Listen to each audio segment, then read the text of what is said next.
So good evening, everybody. We are actually been reaching to the end of term 1. So most of the syllabus has been done और हम revision का process भी start कर चुके हैं. So previous session we had started up with atoms, molecules and ions.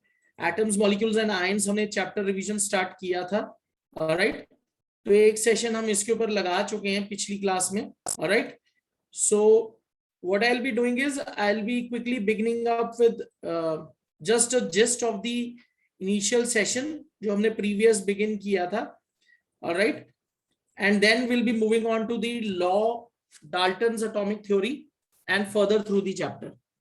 तो बच्चे atoms and molecules, ये जो chapter है ये किसके साथ deal करता है? This chapter deals with classification of matter. इससे जो पहला वाला chapter है previous chapter, second chapter जो हमने किया है is matter around us pure. वहां हम बच्चे मैटर को क्लासिफाई करने की कोशिश करते हैं on the basis of pure substances और impure substances and further classification. पर बच्चे चैप्टर नंबर 3 में जब हम एटम्स और मॉलिक्यूल्स में आते हैं तो we are talking about fundamental nature, building blocks, कि मैटर के अंदर बेसिक बिल्डिंग ब्लॉक क्या है. Alright, so we have to look at the basic building blocks of matter in this chapter.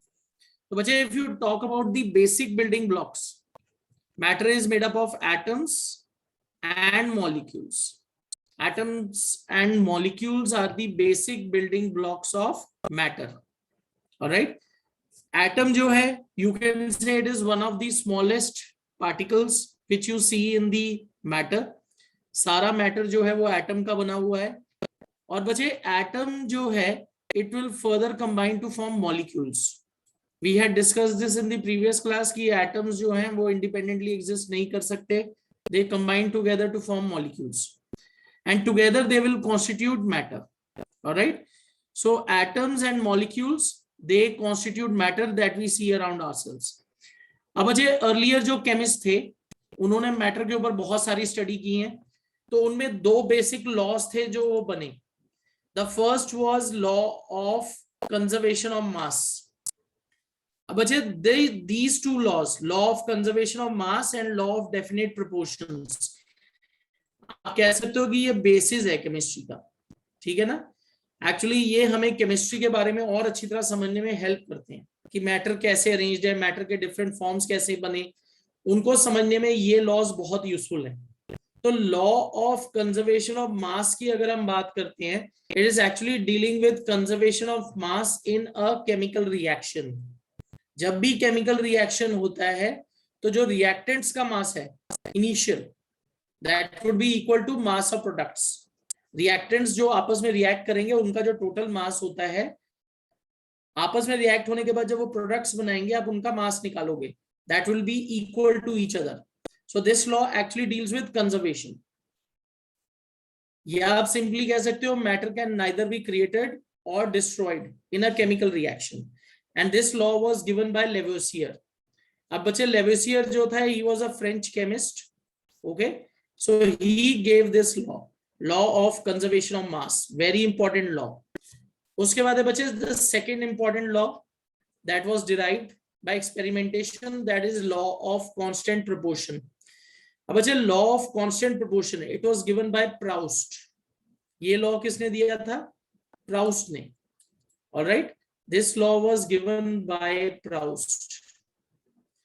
और बच्चे इसी लॉ के बेसिस पे हम ये जान पाते हैं कि मैटर के अंदर जो डिफरेंट उसके कंपोनेंट्स हैं, जैसे अगर आप कंपाउंड्स की बात कर रहे हो तो कंपाउंड्स के अंदर जो एलिमेंट्स प्रेजेंट होते हैं, they are present in fixed proportion और fixed composition by mass. Alright, they are present in fixed composition और fixed proportion by mass. Alright, जैसे फॉर एग्जाम्पल अगर आप वाटर देखो, in water hydrogen and oxygen are combined in 1:8. This is something which is true for pure substances. Compounds are considered pure substances because they are made up of 2 or more elements which are combined together in fixed proportion by mass. Okay, तो बच्चे यहाँ law of constant proportion जो है हमें ये decide करने में help करता है कि आप किसी भी कंपाउंड के अंदर अगर एलिमेंट के मासेस को कंपेयर करके देखोगे तो वो फिक्स रहेगा उस कंपाउंड के लिए. ऑलराइट, तो ये दो इंपॉर्टेंट लॉस थे जो हमने प्रीवियस क्लास में डिस्कस किए थे. ओके, सो बच्चे today will be moving ahead, आगे चलेंगे. ऑब्वियसली बच्चे once these laws were propounded, once these laws were formulated, तो केमिस्ट और साइंटिस्ट वहां रुके नहीं. they kept on experimenting and they were able to find out many conclusions. तो बच्चे डाल्टन की जो एटॉमिक थ्योरी है, you can say it is a basic theory which helps us to understand the nature of matter. Matter के अंदर जो basic building blocks हैं वो कैसे अरेंज्ड हैं, वो डाल्टन की एटॉमिक थ्योरी जो है हमें समझने में हेल्प करती है. Alright, so Dalton's atomic theory, first of all we need to understand this theory is the basis, very important. अब इसके अंदर बच्चे 6 postulates हैं जो डाल्टन ने दिए थे. we'll be taking them up one by one. उनकी क्या significance है वो भी आज हम explain करेंगे. so first of all बच्चे, when you talk about Dalton's atomic theory, Dalton's atomic theory was given by John Dalton.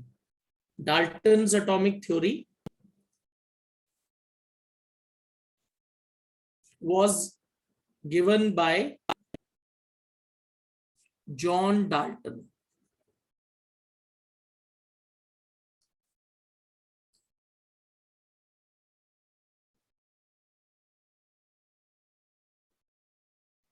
Okay, और बच्चे व्हाट इज इंटरेस्टिंग, इसमें इंटरेस्टिंग क्या है, he began his career as a school teacher.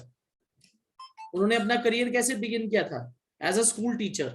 Gradually he started studying, researching, और बच्चे उनके time तक जो भी कंक्लूजन्स हमने मैटर के बारे में ऑब्टेन किए थे, what Dalton did was he actually summarized the results और conclusions into Dalton's atomic theory. उनको पोस्टुलेट्स के फॉर्म में उन्होंने क्या कर दिया, अरेंज कर दिया. तो डाल्टन की जो बच्चे इनिशियल एटॉमिक थ्योरी थी उसके अंदर 6 पोस्टुलेट है. Alright, 6 postulates, you can say these are conclusions और results जो further researchers से obtain हुए. तो इसमें जो बच्चे पहला postulate है जो डाल्टन ने दिया था, okay, the first postulate, what were its postulates? so postulates of Dalton's atomic theory, इसमें सबसे पहला है all matter is made up of tiny particles called atoms. all matter, या आप लिख सकते हो all forms of matter is made up of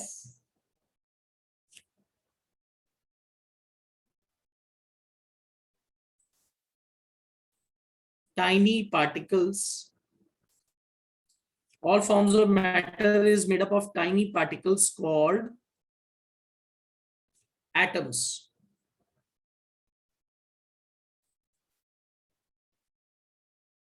अगर आप बच्चे मैटर का कोई भी form low, whether it be liquid, whether it be gas, whether it be compound, it can be a mixture, हमेशा बच्चे मैटर के किसी भी फॉर्म में आपको छोटे छोटे पार्टिकल्स हमेशा दिखाई देंगे जिनको हम क्या कहते हैं, एटम्स कहते हैं.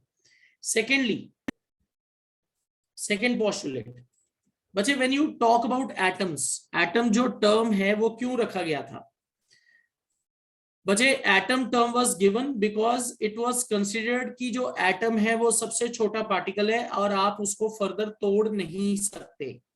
आज हमें पता है कि हम एटम को तोड़ सकते हैं further into electrons, protons and neutrons. पर बच्चे अर्लियर इट वाज कंसिडर्ड कि एटम्स जो हैं वो मैटर का सबसे छोटा पार्टिकल है जिसको आप फर्दर तोड़ नहीं सकते. ठीक है, so second postulate as given by Dalton was atoms are indivisible. Atoms are indivisible.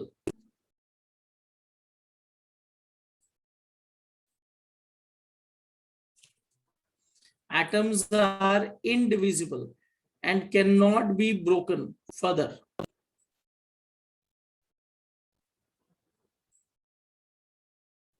All right, and cannot be broken further.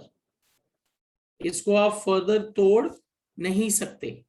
All right, पर बच्चे एज वी नो नाउ, जैसा आज हमें पता है, आप क्या कर सकते हो, आप इसको तोड़ सकते हो. You can break them down in nuclear reactions. पर बच्चे डाल्टन ने जब ये अपने यू कैन से डाल्टन ने जब ये थ्योरी दी थी उस टाइम इस चीज के बारे में नहीं पता था. This came later on. Alright. So when Dalton gave this theory, उस टाइम पे हमें ये नहीं पता था कि हम एटम को भी तोड़ सकते हैं. तो उन्होंने सेकंड पोस्टुलेट क्या दिया?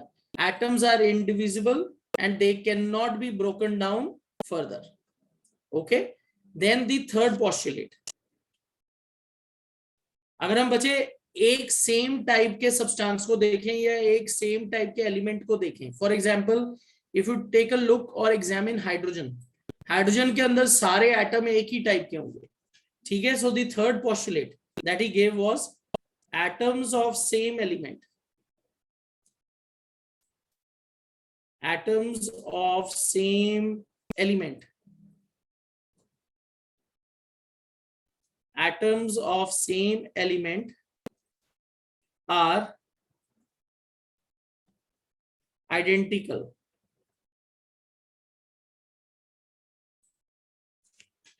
in all respects. Okay. Size, properties,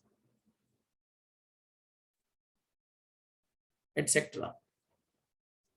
तो बच्चे अगर आप सेम एलिमेंट का एटम लोगे, ओके, अगर आप सेम एलिमेंट का एटम लोगे तो it will be identical in all respects. It will be identical in size, it will be identical in properties, etcetera. ठीक है. सो द थर्ड पोस्टुलेट जो डाल्टन ने दिया था वो क्या था?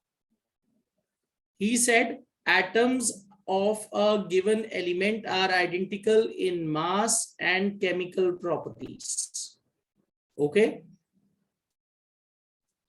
फोर्थ पोस्टुलेट उन्होंने क्या दिया? अब देखो बच्चे, इसमें एक सीक्वेंस है. पहले उन्होंने फर्स्ट पोस्टुलेट में क्या बोला कि सारा जो मैटर है वो टाइनी पार्टिकल्स का बना है जिनको हम एटम्स कहते हैं. सेकेंडली उन्होंने एटम की बेसिक जो डेफिनेशन बनती है उस हिसाब से सेकंड पोस्टुलेट दे दिया. Atoms are indivisible and they cannot be broken down further. Third, what he said, अगर आप same element के atoms को देखोगे, they are identical in all respects. That is size, properties, mass, etc. Fourth postulate क्या है? अगर आप बच्चे अलग-अलग elements के atoms को देखो, okay? Fourth postulate, atoms of different elements.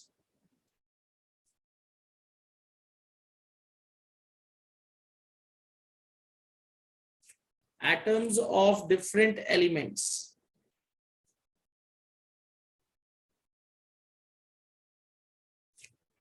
differ in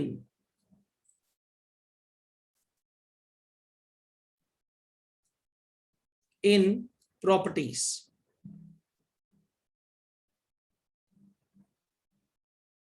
for example बच्चे, अगर मैं हाइड्रोजन और ऑक्सीजन को कंपेयर करूं तो हाइड्रोजन के जो एटम्स होंगे वो ऑक्सीजन के एटम से अलग होंगे. They will have different properties, they will have different masses, their size will be different and so on. So atoms of different elements differ in properties. Fifth postulate, अब Ajay we are going to talk about compounds. Okay. तो fifth postulate में Dalton ने क्या बोला? Atoms combine in the small whole numbers to form compounds. For example बच्चे, अगर आप water देखो, water H2O, in water we have 2 hydrogen atoms and 1 oxygen atom which combine with each other. Similarly, if you take a look at carbon dioxide, अगर आप carbon dioxide को देखो तो 1 carbon atom is combining with 2 oxygen atoms, CO2. Okay. So atoms of different elements, sorry, अगर आप compounds को देखोगे, so atoms will combine in ratio of small whole numbers to form compounds. So atoms of different elements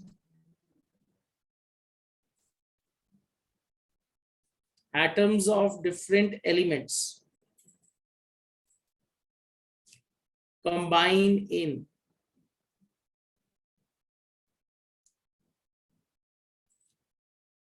small whole number ratios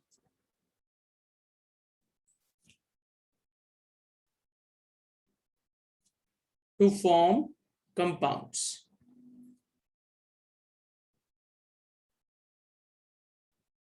ठीक है, अगर आप postulate number 5 देखोगे तो इसमें क्या बताया गया है, अगर आप कंपाउंड्स को देखोगे, so their atoms, compounds are made up of different elements.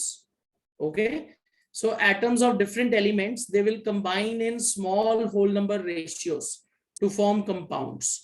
वो क्या करेंगे, स्मॉल होल नंबर रेशियो में कंबाइन होकर क्या फॉर्म करेंगे, कंपाउंड्स फॉर्म करेंगे. Then sixth, what is the sixth postulate?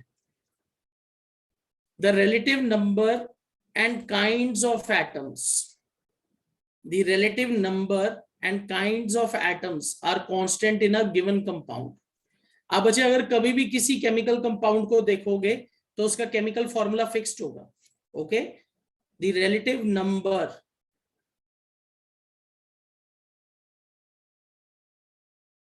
the relative number and kind of atoms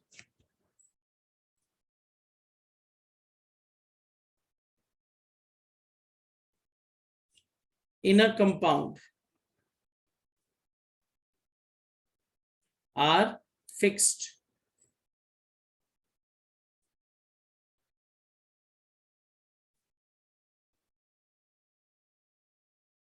Okay, this simply means बच्चे अगर आप केमिकल फॉर्मूला लिखोगे, if you write chemical formula, alright, chemical formula में compound के क्या होगा, जो नंबर है, the number of atoms, their number and type, it is fixed, it is fixed, it will not very.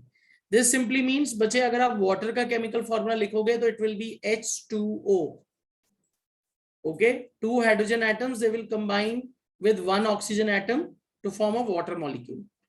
Same is the case with CO2, carbon dioxide, one carbon atom, two oxygen atoms. तो ये ratio बच्चे हमेशा क्या रहती है, fix रहती है. तो बच्चे these are the 6 postulates which were given by Dalton. All atoms, all forms of matter is made up of tiny particles called atoms, the first postulate. Second देखो सीक्वेंस में है, सारा मैटर एटम से बना है.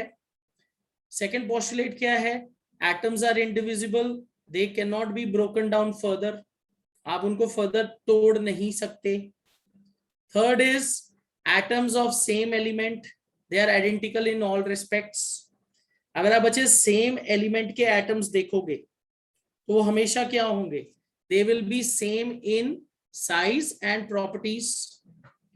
Fourth, atoms of different elements differ in properties. अगर आप अलग अलग एलिमेंट्स के एटम्स देखोगे तो उनका साइज, शेप, प्रॉपर्टी क्या होगा, डिफरेंट होगा. Fifth, atoms of different elements, they will combine in small whole number ratios to form compounds. अगर आप कभी भी कंपाउंड्स को देखोगे तो उनके अंदर अलग अलग एटम्स होंगे जो सिंपल होल नंबर रेशियो में कंबाइन होके कंपाउंड्स बनाएंगे. Sixth is the relative number and kinds of atoms in a compound are fixed. जो relative number और kind of atoms हैं किसी भी कंपाउंड में वो हमेशा फिक्स रहता है. तो बच्चे ये 6 पोस्टुलेट्स हैं. इसमें से बच्चे काफी सारे पोस्टुलेट्स को अब मॉडिफाई भी कर दिया गया है ड्यू टू वेरियस डिस्कवरीज. पर बच्चे यहाँ एक बहुत इंपॉर्टेंट क्वेश्चन है, आपको ये पता होना चाहिए कि कौन सा पोस्टुलेट एक्सप्लेन करता है law of conservation of mass और कौन सा पोस्टुलेट एक्सप्लेन करता है लॉ ऑफ डेफिनेट. बच्चे can you tell me which law, which postulate explain law of conservation of mass? You can write the answer in the chat box. कौन सा postulate जो है law of conservation of mass को explain करता है? What do you think? हमने 6 postulates किए हैं. You can write your answer in the chat box. कौन सा postulate? Okay, law of conservation of mass. Matter is conserved in a chemical reaction. Okay.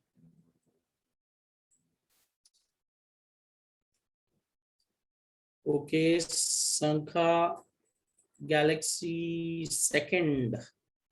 Okay, all right. तो सिर्फ 2-3 बच्चों ने ये आंसर किया है. तो बच्चे Correct answer is Kumari also is saying second. Dipinder Singh is saying sixth. All right. Bacha, you have to think about law of conservation of mass. So bacha, law of conservation of mass is saying matter can neither be created or destroyed. All right. तो बच्चे इसका जो correct answer है that is second postulate. Second postulate. Second postulate को ध्यान से पढ़िए. Atoms are indivisible and can not be broken down further. तो बच्चे law of conservation of mass क्या कहता है? अगर आप कभी भी किसी केमिकल रिएक्शन को देखोगे तो उसमें मैटर को हम कंजर्व देखेंगे, मैटर डिस्ट्रॉय नहीं होता. तो बच्चे the second postulate is confirming The second postulate is confirming law of conservation of mass. All right. तो law of conservation of mass को कौन verify कर रहा है? The second postulate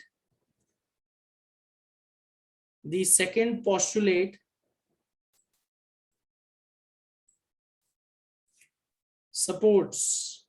ये आप लिख सकते हो the second postulate validates law of conservation of mass. Okay. The second postulate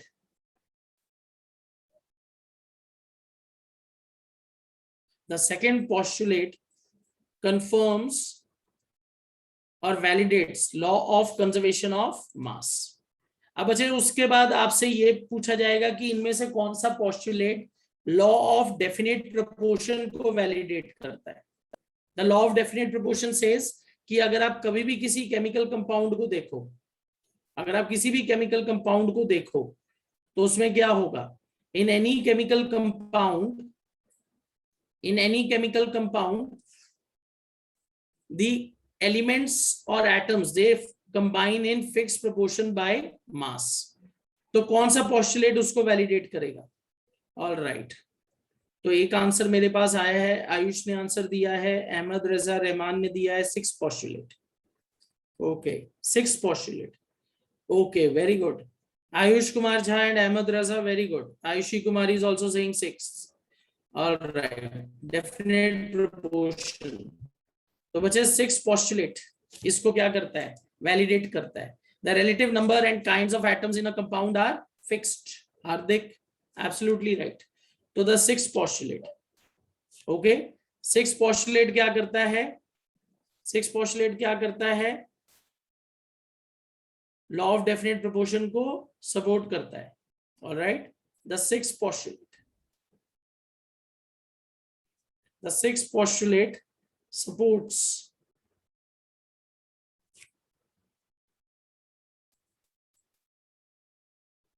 validates law of definite proportion. All right. तो बच्चे ये आपसे पूछा जाएगा कि कौन सा postulate law of conservation of mass को प्रूव करता है? That is second postulate. Which postulate supports or validates law of definite proportion or fixed composition? That is the 6th postulate. The relative number and kind of atoms in a compound are fixed. All right. तो बच्चे ये आपकी डाल्टन की atomic theory है, very important theory. All right.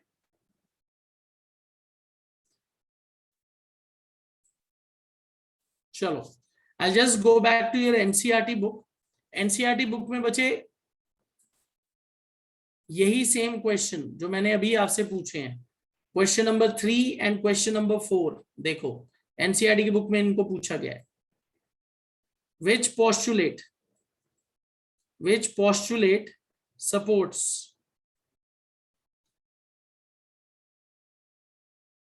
Dalton's atomic theory में कौन सा postulate law of conservation of mass को सपोर्ट करता है? तो बच्चे इसका आंसर क्या है? Postulate number 2. Then which postulate of Dalton's atomic theory can explain law of definite proportion? तो इसका आंसर है 6th postulate. इसका आंसर क्या है? 6th postulate. ऑलराइट. तो आई होप आप ये क्वेश्चन अब कर पाओगे. ठीक है, चलो अब बच्चे विल बी मूविंग अहेड, आगे चलेंगे हम. Will be now talking about atoms. Atoms in brief, थोड़ा सा हमने बच्चे इसको फर्स्ट सेशन में भी डिस्कस किया था। यहाँ बच्चे हम एक यूनिट के बारे में बात करेंगे which is angstrom. Alright, so बच्चे when you talk about an atom, atoms are very small in size. Atoms जो हैं वो बहुत स्मॉल हैं साइज में। Okay, and the term atom, ये जो टर्म एटम है ये कहां से डिराइव होता है? It is derive from Greek word atomos. Okay, atom, ये जो टर्म है ये कहां से डिराइव हुआ है? Alright, it is derive from Greek word atomos, derived from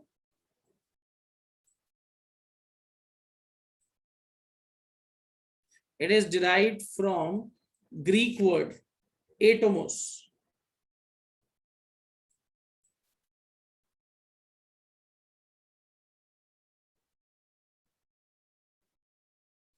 Okay, it is derived from Greek word atomos. अब बच्चे when you talk about atomos, atomos का क्या मतलब होता है? atomos means indivisible. atomos का क्या मतलब होता है? indivisible, something which cannot be broken down further. All right, तो अगर हम ध्यान से सोचें, जो आज हम टर्म यूज कर रहे हैं एटम, ये क्यों रखा गया था? ग्रीक फिलोसफर्स डेमोक्रिटस और ल्यूसिपस ने ये टर्म दिया था एटोमोस। एटोमोस को आज हम क्या बोलते हैं? एटम, जिसका मतलब है कि आप इसको फर्दर तोड़ नहीं सकते। अब बच्चे atoms are very small in size, उनका साइज बहुत छोटा होता है। Their size is very small, size is very small. Okay, they are not visible with naked eye, आप उनको नेकेड आई से नहीं देख सकते। They are not visible with naked eye. Shivam, just wait, I will just tell you what is the drawback of Dalton's atomic theory. मैं अभी आपको बता देता हूं। There size is very small, इनका साइज बहुत छोटा है। Alright, and they can not B viewed with naked eye, आप इन्हें अपनी नेकेड आई से नहीं देख सकते। cannot be observed with naked eye.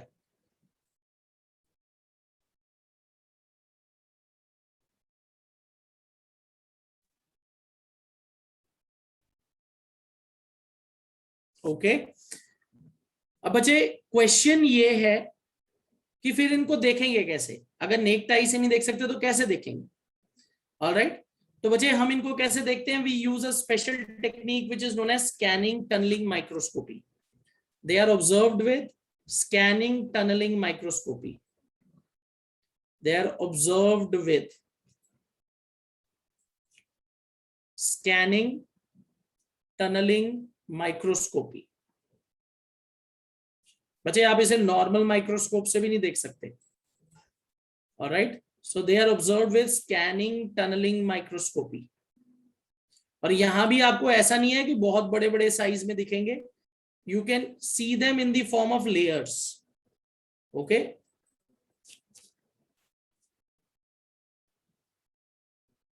all right.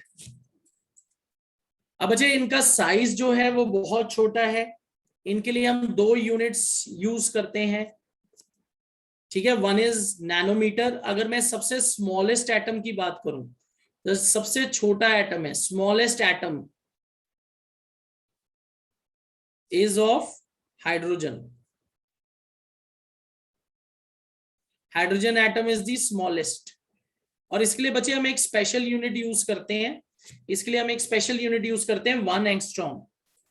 Okay, अगर आप हाइड्रोजन एटम की बात करो, इसका साइज किसके इक्वल है? 1 एंगस्ट्रॉम।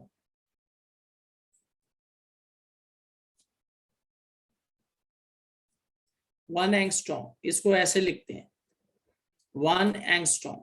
ऑलराइट, और इसका जो साइज है 1 एंगस्ट्रॉम, ये किसके इक्वल है? It is equal to 10⁻⁻10 metre. मतलब अगर आप मीटर लो, ठीक है, 10 मीटर, उसको 10⁻10 से डिवाइड करना है, या आप ये कह सकते हो 1 मीटर को 10⁻10 से डिवाइड करना है। ऑलराइट, इतना छोटा साइज है इसका।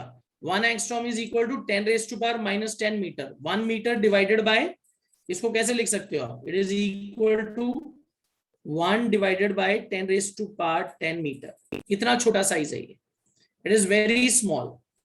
Okay, it is very small in size. इसके अलावा बचे, अब ऑब्वियसली बाकी जो एटम या मॉलिक्यूल्स होंगे इससे बड़े ही होंगे, तो इसमें हम एक और यूनिट यूज कर सकते हैं, दैट इज नैनोमीटर। 1 नैनोमीटर एक और छोटा यूनिट इसमें आप यूज कर सकते हो, एंगस्ट्रॉम से थोड़ा बड़ा है 1 नैनोमीटर।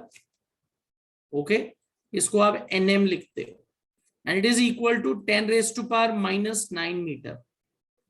ये किसके इक्वलेंट हो गया, 1 मीटर को किससे डिवाइड करना है, 10 रेज टू पावर 9 से। 1 मीटर को किससे डिवाइड करना है, 10 रेज टू पावर 9 से, तो ये इसके इक्वलेंट बन जाएगा। Alright, so 10 raise to power 9 metre से इसको डिवाइड करोगे 1 मीटर को, तो ये इसके इक्वलेंट बनेगा। Alright, so 1 nanometer is equal to 1 by 10 raise to power 9 metre. Okay, तो atoms they are very small in size. अगर आप इन यूनिट्स को देखो तो ये बहुत छोटे ही यूनिट्स हैं। ऑलराइट, हाँ जी हार्दिक। सर मैं ये पूछ रहा था कि आपने ये बोला कि हम एटम्स को स्कैनिंग टनलिंग माइक्रोस्कोप से देख सकते हैं, हम लोग उन्हें इलेक्ट्रॉन माइक्रोस्कोप से नहीं देख सकते हैं। बच्चे, scanning tunneling microscope is a type of electron microscope. Okay sir, thank you. Okay बेटा, ऑलराइट। देखो बच्चे, माइक्रोस्कोपी जो है ना, माइक्रोस्कोपी में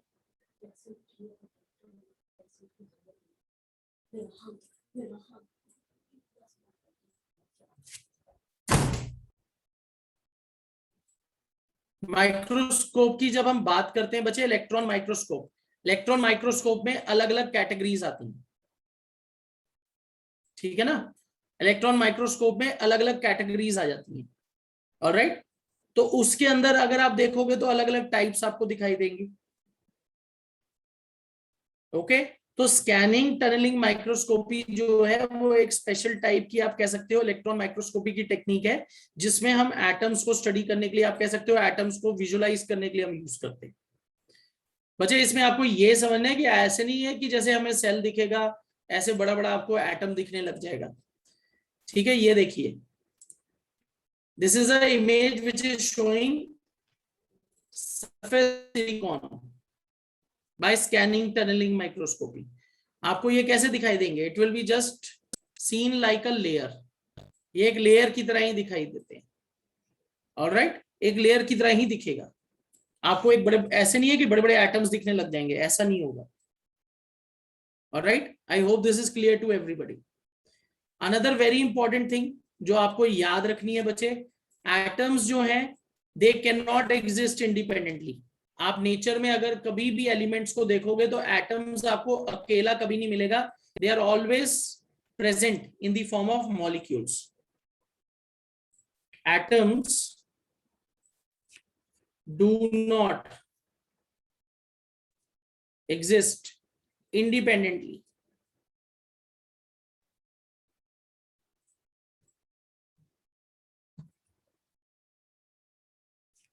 In nature,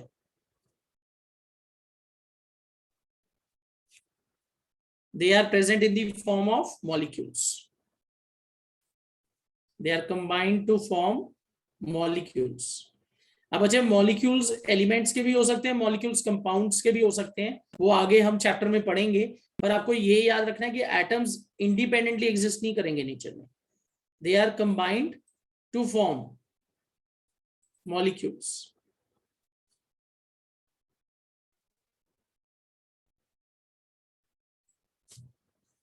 ओके, एक और पॉइंट बचे आप इसमें ऐड कर सकते हो। अगर आपसे ये पूछा जाता है, अगर आपसे ये पूछा जाता है मैटर का सबसे छोटा पार्टिकल क्या है जो इंडिपेंडेंटली केमिकल रिएक्शन में पार्ट लेता है, तो बच्चे एटम्स हैं। They are the smallest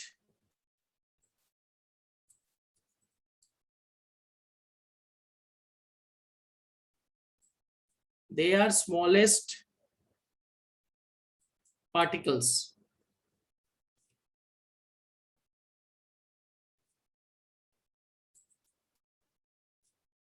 which take part in chemical reaction.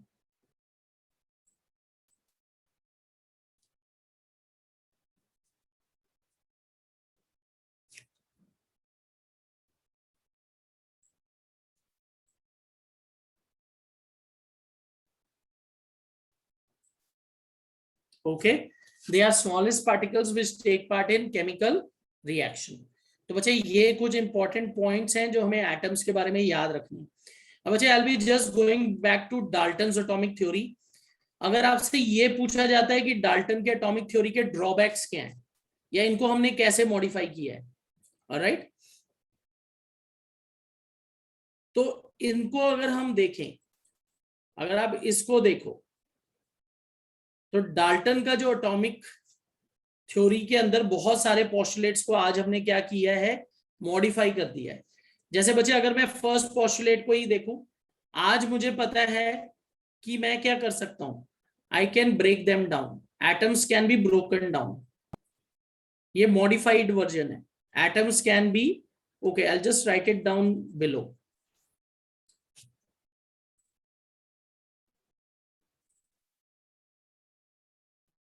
Okay, what we know now is what are its drawbacks or its modifications. आपने मॉडिफाई कैसे किया डाल्टन को, डाल्टन की एटॉमिक थ्योरी को, what is his revised version. तो modification में अगर हम देखें तो इसमें पहला जो बच्चे बहुत इंपॉर्टेंट है कि जो उसने बोला था कि एटम्स आर इंडिविजिबल, एटम को तोड़ नहीं सकते. तो बच्चे now we know is atoms can be broken down further. Atoms can be broken down.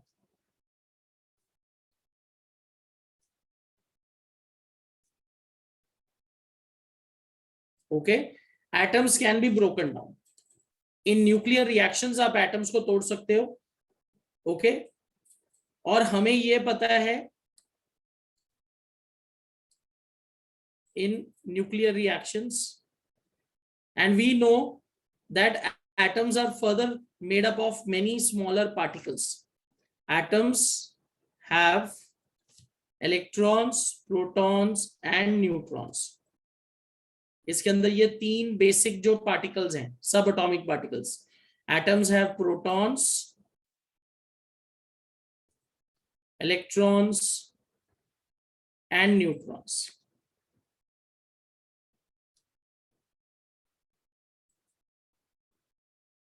Okay, second is,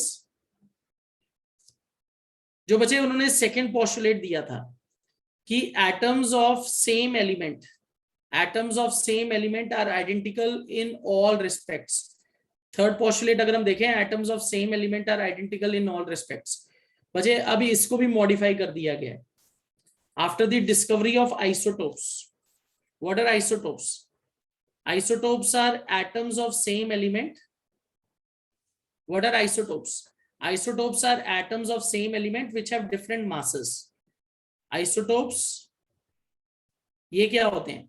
Atoms of same element,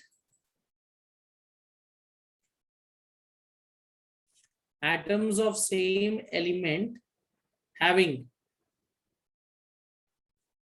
different masses. अब अच्छा, डाल्टन ने क्या बोला था? अगर आप सेम एलिमेंट के एटम्स को देखोगे तो उनका मास क्या होता है? उनका मास क्या होता है?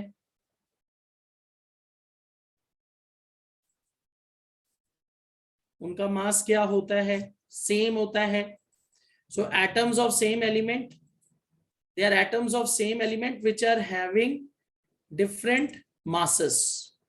All right, they are atoms of same element having different masses.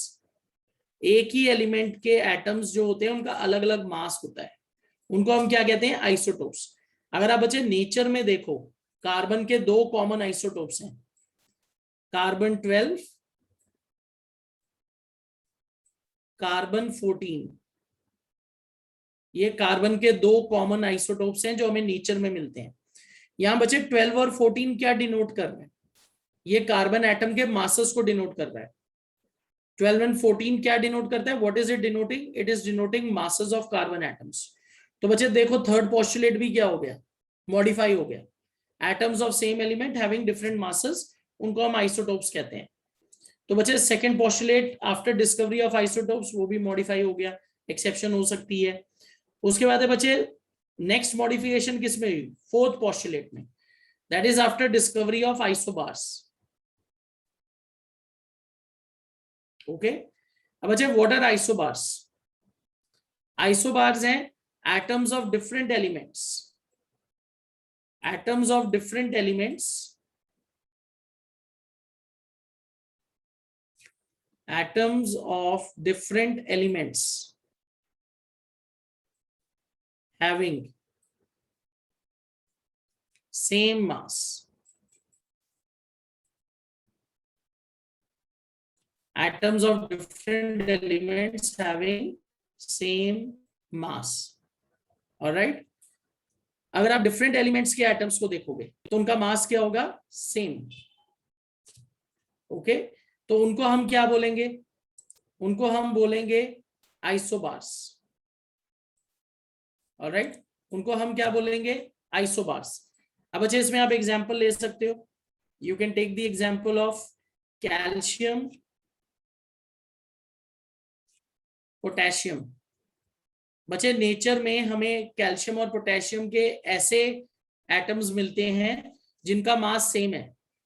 Calcium का भी 40 हो सकता है, पोटेशियम का भी 40 है। तो अलग अलग एटम्स हैं, अलग अलग एलिमेंट्स के, पर इनका मास जो है वो सेम है।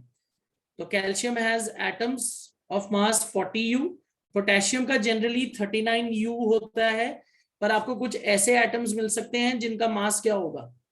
Same as calcium. तो इस कंडीशन को हम क्या कहते हैं? This condition is known as isobars. उसके बाद बचे एक और पोस्टुलेट जो मॉडिफाई हुआ है, that is fifth postulate. Fifth postulate में डाल्टन ने क्या बोला था बच्चे? Atoms of different elements they will combine in small whole number ratio to form compounds. उन्होंने बच्चे ये पोस्टुलेट किस पे दिया था ऑब्जर्व करके? उस टाइम में जो जनरल कंपाउंड्स थे। पर बच्चे टुडे वी नो कि ऐसे बहुत सारे कंपाउंड्स हैं जहां रेशियो जो होती है वो सिंपल नहीं होती। रेशियो जो होती है वो सिंपल नहीं होती। ऑलराइट, रेशियो सिंपल नहीं है। जैसे फॉर एग्जांपल अगर हम देखें, many compounds are there which do not have simple ratio or proportion. Many compounds are known which have large number of atoms. तो बच्चे सिंपल होल नंबर रेशियो नहीं होती हमेशा, कई बार बहुत सारे एटम्स होते हैं एक ही कंपाउंड में। ओके, तो इसमें बच्चे आप एग्जांपल देख सकते हो। सुक्रोस, घर पे बच्चे जो हम शुगर यूज करते हैं, sucrose, sucrose, it is common sugar that we use at home.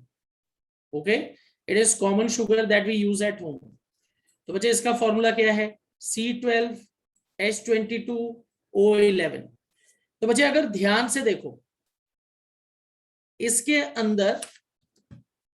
अंदर कितने एटम्स है? ध्यान से देखिए, it has 12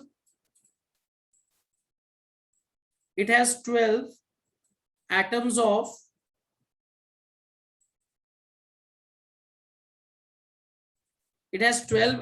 of carbon. Alright, 12 atoms of carbon, 22 atoms of hydrogen and 11 atoms of oxygen. Alright, तो इसके अंदर रेशियो तो सिंपल है ही नहीं।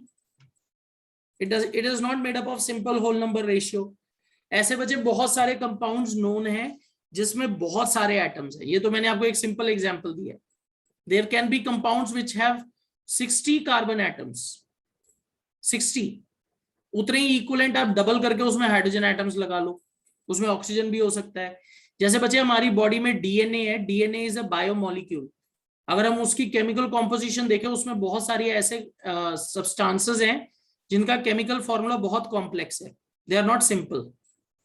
तो बच्चे ये एक एक्सेप्शन और है जो डाल्टन की आप कह सकते हो ड्रॉबैक में आ जाएगी। Modifications are also known as drawbacks. So we have many compounds, हमारे पास बहुत सारे ऐसे कंपाउंड्स हैं जिनके अंदर नंबर ऑफ एटम्स जो हैं वो सिंपल नहीं होते, ऑलराइट, जिनके अंदर नंबर ऑफ एटम्स जो हैं वो सिंपल नहीं होंगे। तो बच्चे इन्हीं मॉडिफिकेशंस को आप ड्रॉबैक्स में भी डाल सकते हो। ड्रॉबैक्स तो वैसे हमें नहीं कहना चाहिए, क्योंकि बच्चे उस टाइम जो इंफॉर्मेशन थी उसी बेसिस पे उसको पोस्टुलेट्स उन्होंने दिए। ग्रेजुअली जैसे रिसर्च आगे बढ़ती गई तो इंफॉर्मेशन जब बढ़ी तो उनको हम मॉडिफिकेशन कह सकते हैं, you will not call it the drawback. Okay,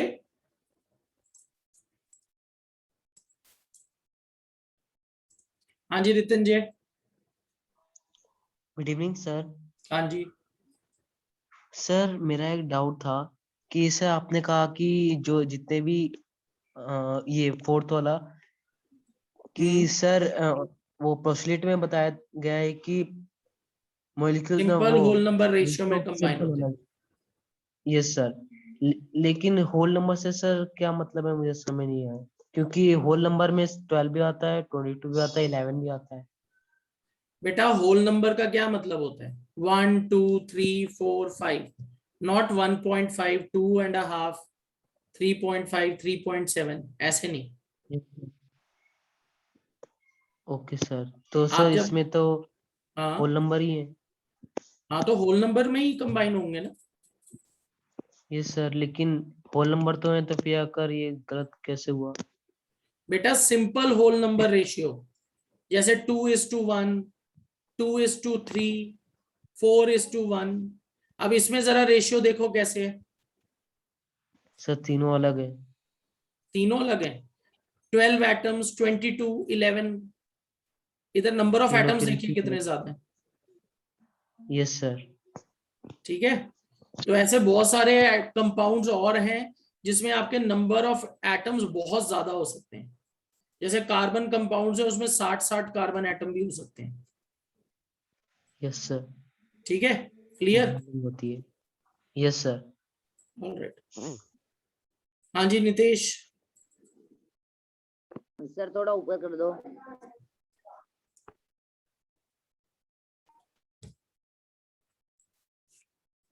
alright, तो बच्चे इनको हमें ड्रॉबैक्स नहीं बोलना चाहिए, एक्चुअली इनको हम मॉडिफिकेशंस ही कहेंगे।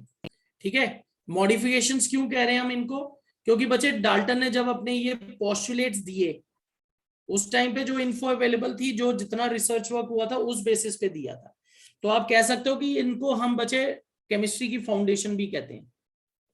Alright, you should not term them as drawbacks, उनको आप मॉडिफिकेशंस ही कहोगे। ऑलराइट, चलो अब बच्चे विल बी मूविंग अहेड। एक छोटा सा टॉपिक और हम करेंगे, that would be molecules. Atoms की डेफिनेशन हमने कर ली है, व्हाट आर मॉलिक्यूल्स। अब बच्चे when you talk about molecules, nature में हमें एटम्स नहीं मिलते, हमें मॉलिक्यूल्स मिलेंगे। So molecules are formed when atoms combine with each other. Okay,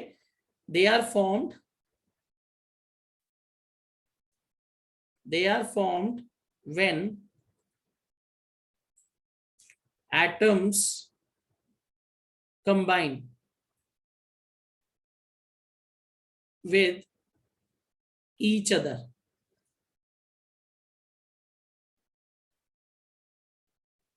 Okay, they are formed when atoms combine with each other.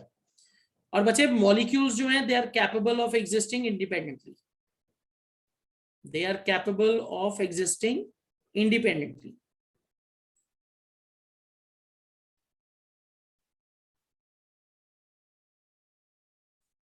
They are capable of existing independently. ये independently क्या करते हैं? एग्जिस्ट कर सकते हैं। ऑलराइट, अब बच्चे जब आप मॉलिक्यूल्स को देखोगे, इनमें एटम्स जो हैं वो एग्जिस्ट कर पा रहे हैं इंडिपेंडेंटली, तो इस मॉलिक्यूल्स के अंदर एक से ज्यादा एटम कंबाइन हो रहे हैं। तो मॉलिक्यूल्स आप दो कैटेगरी में डाल सकते हो, molecules of elements, molecules of compounds.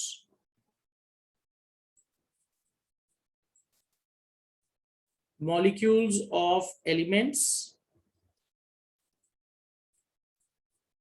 and molecules of compounds. तो बच्चे molecules of elements क्या है?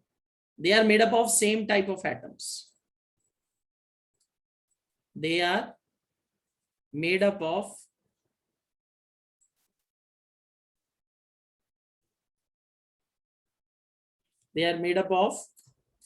same type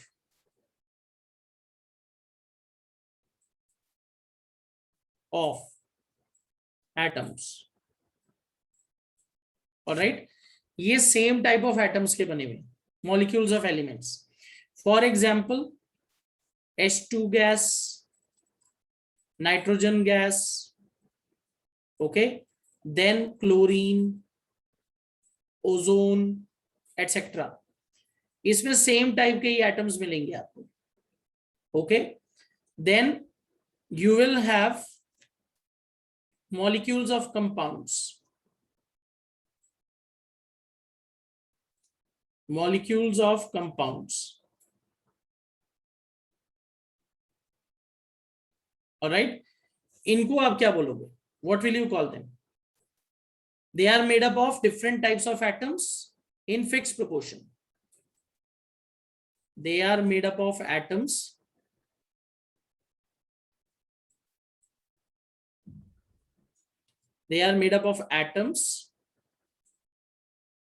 in fixed proportion.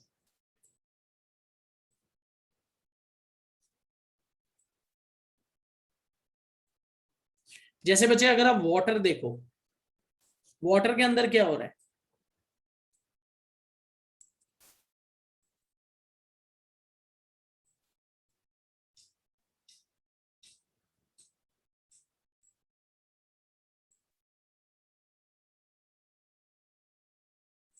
Alright, तो मॉलिक्यूल्स ऑफ कंपाउंड्स अगर हम देखते हैं, they are made up of atoms in fixed proportion. इसमें आप एग्जांपल ले सकते हो बच्चे, जैसे वाटर है H2O, 2 atoms of hydrogen, 1 atom of oxygen, fixed ratio. अगर आप कार्बन डाइऑक्साइड लो,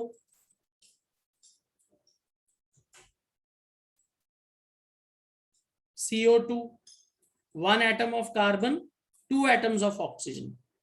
सिमिलरली बच्चे अगर मैं सल्फ्रिक एसिड लूं, सल्फ्रिक एसिड के अंदर केमिकल फॉर्मूला क्या बनता है? H2SO4. तो 2 atoms of hydrogen, 1 atom of sulfur, 4 atoms of oxygen. तो बच्चे कंपाउंड्स के अंदर जो नंबर ऑफ एटम्स हैं वो हमेशा क्या रहते हैं? फिक्स रहते हैं. ऑलराइट, हमें ये याद रखना है कि एटम्स आपको कभी भी अकेले नहीं मिलेंगे, हमेशा वो एक साथ कंबाइन होकर क्या फॉर्म करेंगे? मॉलिक्यूल्स बनाएंगे. और जो मॉलिक्यूल्स हैं वो क्या कर सकते हैं? They can exist independently. Molecules आपको 2 तरीके के मिलेंगे, molecules of elements, molecules of compounds. Elements के मॉलिक्यूल्स कैसे होंगे? They are made up of same type of atoms, हमेशा उनमें एक टाइप के एटम्स होंगे. अगर आप कंपाउंड्स की बात करते हो,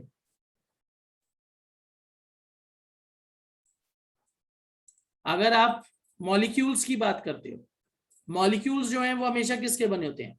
दे are made up of atoms in fixed proportion. उनके अंदर अलग अलग टाइप के एटम्स होंगे जो फिक्स प्रोपोर्शन में क्या करते हैं? कंबाइन होते हैं. ठीक है, I hope this is clear to everybody. Alright, चलो. सो बच्चे आज हम अपना सेशन यहीं खत्म करेंगे. Will be finishing up our session here today. Next class में बच्चे हम क्या करेंगे? Will be picking up chemical symbols. Chemical symbols हम कैसे लिखते हैं? Relative atomic mass, relative molecular mass and atomicity. ये जो 2 टॉपिक हैं बच्चे नेक्स्ट क्लास में हम पिक करेंगे. Alright, please revise it through. इसको रिवाइज करिएगा. मिलते हैं नेक्स्ट सेशन में.